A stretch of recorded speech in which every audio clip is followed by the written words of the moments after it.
Andy White, a session musician who played drums on the first Beatles hit but spent his life on the edges of fame, has died, colleagues said Wednesday.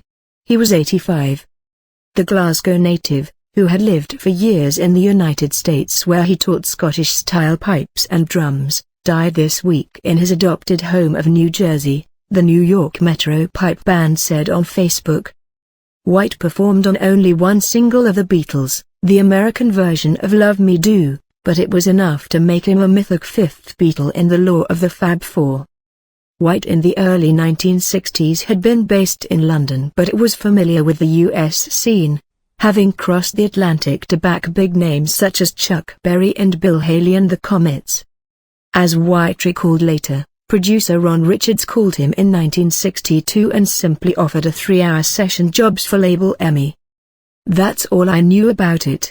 I had heard of the Beatles by then because my first wife Lynn was from Liverpool and had mentioned the name, but I didn't know much about them, he told Britain's Daily Record in a 2012 interview. But White said he was impressed by the Beatles, calling them a rare British act at the time that was not just producing a copy of music from the States. You could tell it was something different and very special. But I didn't know just how special it would become, he said. Vote, which is the best Beatles number one. White also played on the B-side to the single, P.S. I Love You.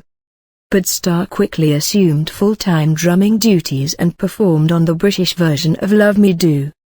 Starr, who played tambourine on the US single to accompany White on the drum set, later recalled a feeling of dread when he saw the session musician, fearing he would be sacked like bust. While White's career with the Beatles was short, he played drums as a session